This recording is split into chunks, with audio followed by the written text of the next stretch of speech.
हाँ जी, करें शुरू। कल लवली प्रोफेशनल यूनिवर्सिटी ਦੇ ਵਿੱਚ ਇੱਕ ਬੜੀ ਮੰਦਭਾਗੀ ਘਟਨਾ ਹੋਈ ਸੀ, ਜਿਸ ਦੇ ਵਿੱਚ ਇੱਕ ਲੜਕਾ ਜਿਸ ਦਾ ਨਾਮ ਅਗਿਨ ਐਸ ਦਿਲੀਪ ਹੈ, ਜੋ ਕੇਰਲਾ ਦੇ ਰਹਿਣ ਵਾਲੇ ਹਨ ਔਰ ਫਸਟ ਈਅਰ ਦੇ ਛਾਤਰ ਸਨ। ਉਹਨਾਂ ਨੇ ਸੁਸਾਈਡ ਕਮਿਟ ਕੀਤਾ। ਉਹਨਾਂ ਦਾ ਜਿਹੜਾ ਰੂਮਮੇਟ ਸੀ ਉਹ ਉੜੀਸਾ ਦਾ ਰਹਿਣ ਵਾਲਾ ਇੱਕ ਬੱਚਾ ਹੈ ਜਿਹੜਾ ਕੰਪਿਊਟਰ ਸਾਇੰਸ 'ਚ ਪੜ੍ਹ ਰਿਹਾ ਹੈ। ਉਹ ਆਪਣੇ ਕਾਲਜ ਚਲਿਆ ਗਿਆ।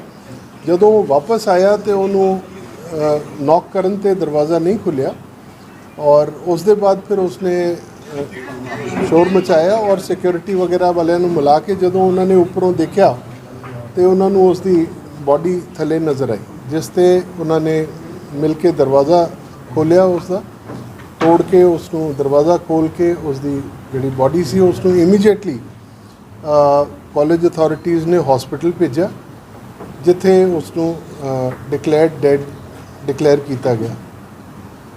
ਇਹ ਸਾਰੀ ਘਟਨਾ ਦੇ ਵਿੱਚ ਪੁਲਿਸ ਨੇ ਉਸੇ ਵੇਲੇ ਤੋਂ ਇਨਵੈਸਟੀਗੇਸ਼ਨ ਸ਼ੁਰੂ ਕੀਤੀ। ਜਿਸ ਤਰ੍ਹਾਂ ਦੀ ਵੀ ਉੱਥੇ ਐਵੀਡੈਂਸ ਸੀਗੀ ਉਹ ਸਾਰੀ ਕਲੈਕਟ ਕੀਤੀ, ਭਾਵੇਂ ਇਲੈਕਟ੍ਰੋਨਿਕ ਐਵੀਡੈਂਸ ਸੀ, ਉੱਥੇ ਹੋਰ ਕਾਗਜ਼ ਸੀਗੇ। ਉਸ ਬੱਚੇ ਦੇ 3 ਨੋਟਸ ਵੀ ਹੱਥ ਦੇ ਲਿਖੇ ਹੋਏ ਉੱਥੇ ਮਿਲੇ। ਅਸੀਂ ਉਹਨਾਂ ਦੀ ਪਰਿਵਾਰ ਨੂੰ ਇਤਲਾਹ ਦਿੱਤੀ ਕਿ ਉਹ ਆਉਣ ਔਰ ਆਪਣੀ ਜੋ ਵੀ ਉਹਨਾਂ ਦਾ ਤਰਜਮਾ ਹੈ ਉਹ ਦੱਸਣ। ਉਹਨਾਂ ਦੇ ਫਾਦਰ ਸਾਹਿਬ ਅੱਜ ਇੱਥੇ ਪਹੁੰਚਣ ਤੇ ਉਹਨਾਂ ਨੇ ਉਸ ਦੀ ਹੈਂਡ ਰਾਈਟਿੰਗ ਵਗੈਰਾ ਤਸਦੀਕ ਕੀਤੀ ਕਿ ਉਸ ਦੀ ਹੈਂਡ ਰਾਈਟਿੰਗ ਹੈ ਔਰ ਉਹਨਾਂ ਨੂੰ ਸਾਰਾ ਕੁਝ ਦਿਖਾਇਆ, ਬੱਚੇ ਤੇ ਵੀ ਮੋਰਚਰੀ ਦੇ ਵਿੱਚ, ਔਰ ਉਸ ਦੇ ਬਾਅਦ ਉਸ ਦੇ ਕਮਰੇ ਦੇ ਵਿੱਚ ਜਾ ਕੇ ਸਾਰੇ ਉਹਨਾਂ ਦੀ ਤਸੱਲੀ ਕਰਾਈ। ਜਿਹੜੀ ਲਿਖਤ ਸਾਨੂੰ ਮਿਲੀ ਸੀ ਔਰ ਉਹਨਾਂ ਦੇ ਫਾਦਰ ਦੇ ਸਟੇਟਮੈਂਟ ਦੇ ਉੱਤੇ ਇੱਕ NIT ਦੇ ਵਿੱਚ ਇਹ ਬੱਚਾ ਪਹਿਲੇ ਪੜ੍ਹਦਾ ਸੀਗਾ।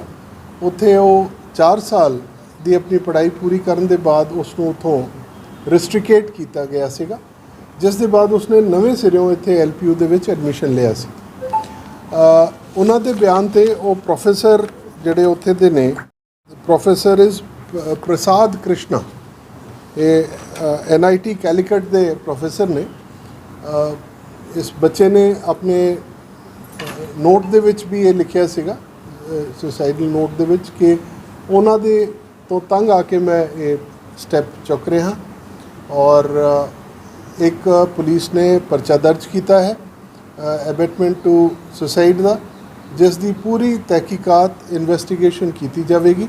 ਇੱਕ SP ਲੈਵਲ ਦੇ ਅਫਸਰ ਨੂੰ ਇਸ ਦੀ ਇਨਵੈਸਟੀਗੇਸ਼ਨ SP ਫਗਵਾੜਾ ਨੂੰ ਸੌਂਪੀ ਗਈ ਹੈ, ਜੋ SSP ਕਪੂਰਥਲਾ ਔਰ DIG ਜਲੰਧਰ ਰੇਂਜ ਦੇ ਤਹਿਤ ਇਹ ਇਨਵੈਸਟੀਗੇਸ਼ਨ ਟੀਮ ਕੰਮ ਕਰੇਗੀ ਔਰ ਡੇ ਟੂ ਡੇ ਬੇਸਿਸ ਤੇ ਇਸ ਦੀ ਇਨਵੈਸਟੀਗੇਸ਼ਨ ਕੀਤੀ ਜਾਏਗੀ। ਸਰ, ਜੋ ਜਿਹੜੇ FIR has been registered against that professor? Yes. Sir, ਜਿਹੜੇ ਤੁਸੀਂ ਦੱਸਿਆ ਸਰ ਕਿੰਨੇ ਨੋਟ ਮਿਲੇ ਆ? Name of the professor and institute. Name of the professor against whom you have registered FIR and name of the institute. The name of the professor is Professor Prasad Krishna of NIT Calicut. ਜਿਹੜੇ FIR ਚ Lovely ਦਾ address ਹੈ? ਹਾਂਜੀ, FIR ਚ Lovely ਦਾ address ਆ ਵੀ present address Lovely institute LPU? नहीं, प्रेजेंट एड्रेस का नहीं है। नहीं सर, एक्यूज था sir FIR। If you go through this, वो तो एड्रेस तो फिर अभी तो वहीं रह रहा था ना, बट जो ग्रज थी उसकी, that is against that professor where he had spent 4 years। Guard जब डेड बॉडी लेकर आए थे तो उस वक्त पुलिस वाले साथ में नहीं थे, तो ये डॉक्टर ने कहा कि जब डेड बॉडी लेके वो पहले ही मर चुका था। मतलब मैं समझा सिविल हॉस्पिटल में कि इन्होंने जो जमा करानी जब उसकी बॉडी को पहले अपने हॉस्पिटल लेके गए, उसके बाद यहाँ लेकर आए। the first protocol is whenever you find such a case, we take the person to the hospital for giving first aid.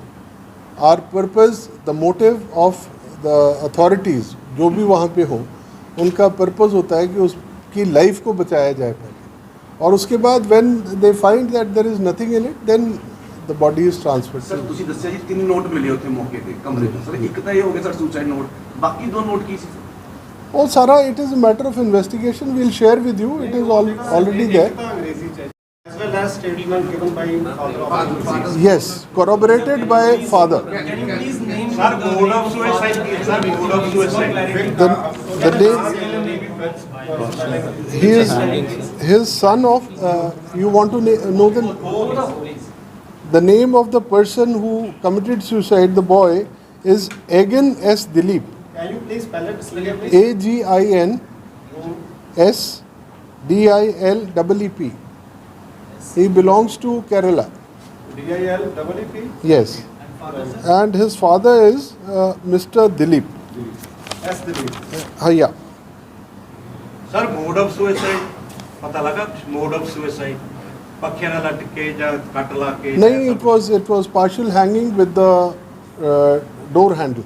Sir ऐसे सर एलपीयू में 25 से 50,000 के बीच में स्टूडेंट्स हैं, तो उसमें एक चौकी वहां बनाई गई है, तो क्या पुलिस को नहीं चाहिए वहां के अंदर ही एक कोई बड़ी थाना या कोई ऐसा होना चाहिए क्योंकि We'll examine this.